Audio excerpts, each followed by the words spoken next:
Hi, I'm back to talk to the camera about records. Friday night, had a shit week. I've got a beer in my hand, so all is well. Alright, what's on in the background? This is Final Screamadelica. This is a 2011 reissue. It was originally on Creation. It was sort of deemed as being one of the first acid house crossover rock records. It's a little bit of you get a little bit of the squelchy 808 sounds. I think, was it the Roland 808 on here, mixed with like the real rock sound that Final Scream had previously. And this is just the perfect, combination of the drugs they were taking and the rock music they were making that came together. Yeah, so this is a 2011 reissue.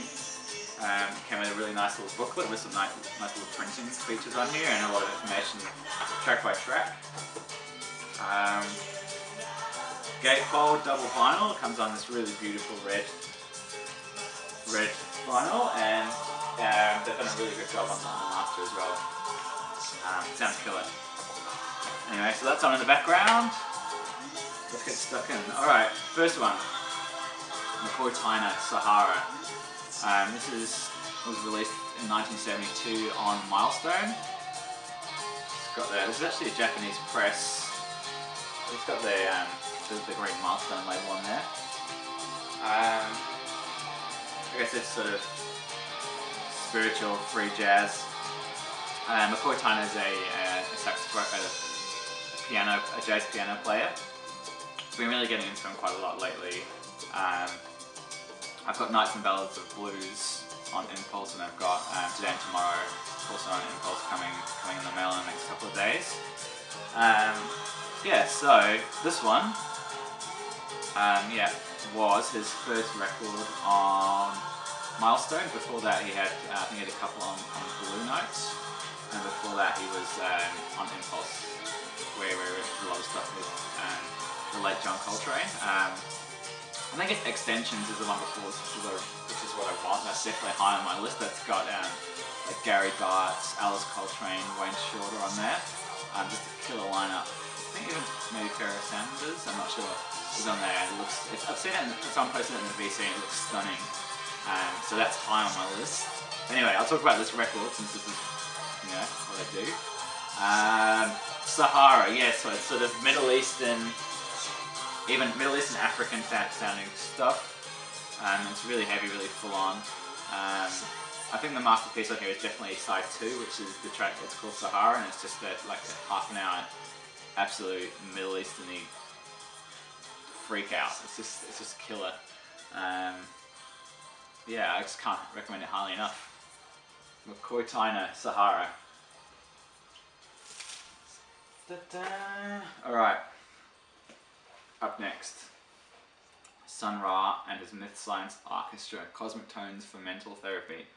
Recorded in 1963, but it wasn't released for another 6 years, which is crazy. I mean, 1962, when you think about the stuff that was going on in 1962, especially in the jazz world, this is just another planet. This is just incredible, I guess this was like his blueprint for what he went on to do later with his space sound and stuff. When he started getting huge amounts of members in and creating these massive, intergalactic jazz records. This is definitely where it all starts.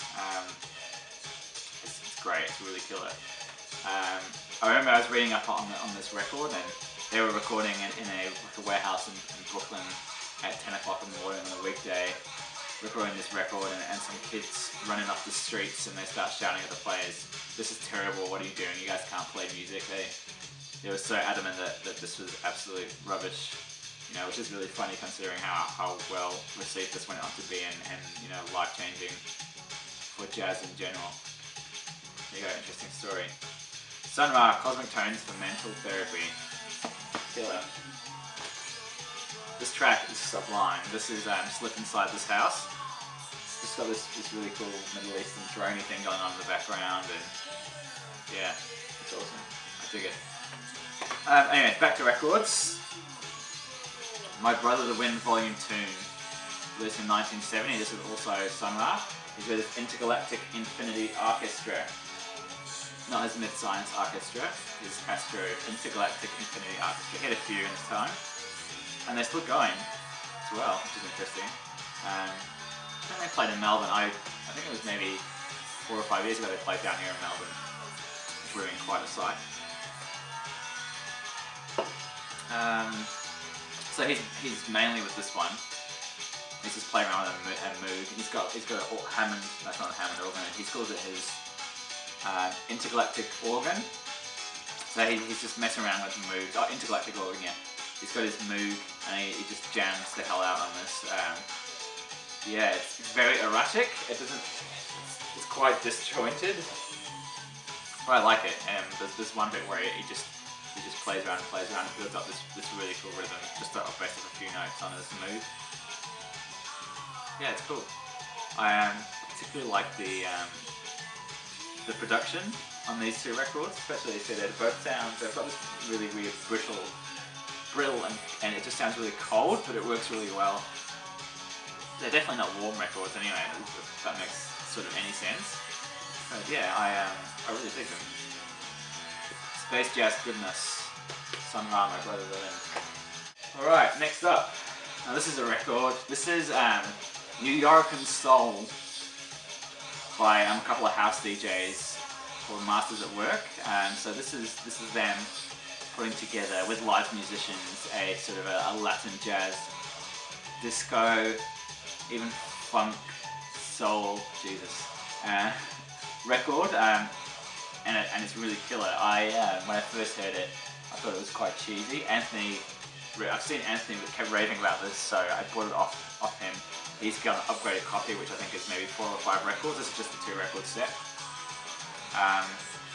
And yeah, it's really cool. It's very, very summery. I did find it, the first couple of times I found it quite cheesy, but now I've managed to push through that, and yeah, it's sensational. There's quite a couple of notable names on here. We've got Roy Ayers, George Benson, Tito Puente. Just, yeah, a really diverse cast. Yeah, it's cool. I really like it. I really enjoy it. It's a great little record to put on a nice summer day, and yeah, the playing's really sensational on this. I can highly recommend it. So there you go, Nuyorican Soul. Okay, well, this was really fascinating for me to read because I didn't know, when I picked this up I knew nothing about it, so it all sort of came together when I listened to the music and read the story behind it. There we go. Alright, I was really happy to get this one. This is Art Blakey and the Jazz Messengers drum suite. Killer stuff. So the first side is, when did this come out? This was like 52 or something? 55, I don't know.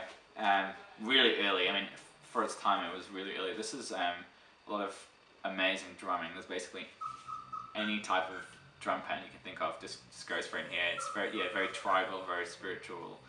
A lot of bongos and all other stuff being played. And so yeah, the first side is very much like that, and he's with the it's called the Art Blakey Percussion Ensemble, whereas the second side is with the Jazz Messengers, as we know, and that's a bit more standard. It sort of slips into the more Art Blakey, the stuff that we know from his Blue Note stuff. This was originally on Columbia, but this is the music on vinyl reissue from, I think it was last year, 2012.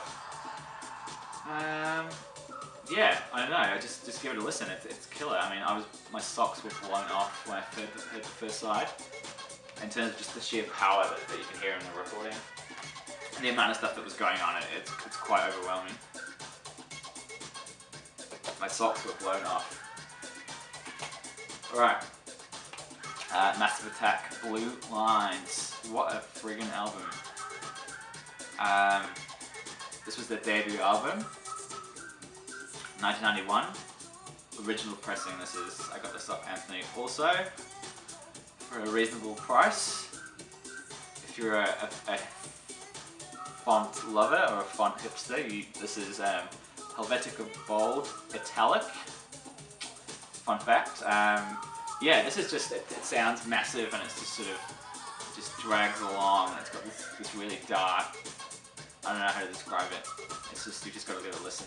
I remember I would have been about 9 or 10 in the late 90s, just hearing Unfinished Sympathy on the radio quite a lot, and I loved it from then.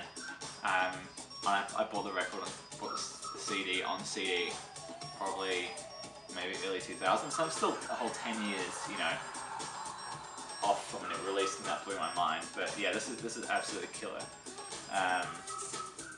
Yeah, I was reading quite a bit up on the history of these guys and how they smoked so much weed and just lived in these really dirty places. And apparently it was Nina Cherry that told them to get their asses to the studio and get this record down, because it was bound to do something huge, and it was, you know, being the first trip hop record. It changed modern music forever.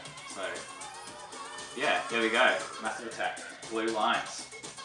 I think it was remixed. Was it last year? So I think it was maybe two vinyl set. One was a remixed version, one was the original. I haven't heard the remixed one or anything like that, but it's got good reviews, so I might check it out. What are we on now? Fela Kuti and the Africa 70 Rofo Rofo fights. Rofo Rofo means, when translated, political mudslinging fight, and that's just what this record is he's singing about. He's talking about the struggles in Africa and the struggles in Nigeria, and it's really interesting to hear. You know, the music is really positive and really happy, and it's Afrobeat, Afro jazz, you know, all that sort of stuff. He's singing such negative things, but the music's so positive. You know, it's just such a compelling listen. This was out in '72, and it's a killer. I know Rob Everlocks is a huge fan. I posted this on the Facebook, and he wrote a few comments about it. But yeah, it's great. It's really great. Really powerful music. Alright, last one up. Gato Barbieri, Chapter 1, Latin America.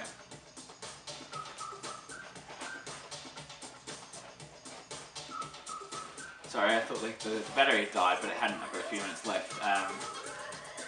Yeah, so this is Latin America Chapter 1 of 4. It goes on. I've got the second one here, which I adore. And look at that cover. It just says everything about it. You know, he's just this really cool South American dude with an awesome outfit, and that's what the record sounds like. You know, I love it. Anyway, this is the first one. It's originally on Impulse, but this is an Aussie press on Probe Records, who I'd never really heard of. Sounds great. It's just, a lot of this was recorded in Latin America and Rio de Janeiro. There's just, you know, he's playing this really abrasive tenor saxophone over the top of like crazy. There's acoustic guitars, electric guitars, you know, bongos, flutes, all going off, and it just makes, you know, really powerful stuff. You know, I just can't say much more than that really. So there you go. Thumbs up. Alright, that's my first lot, and I'll make another video soon.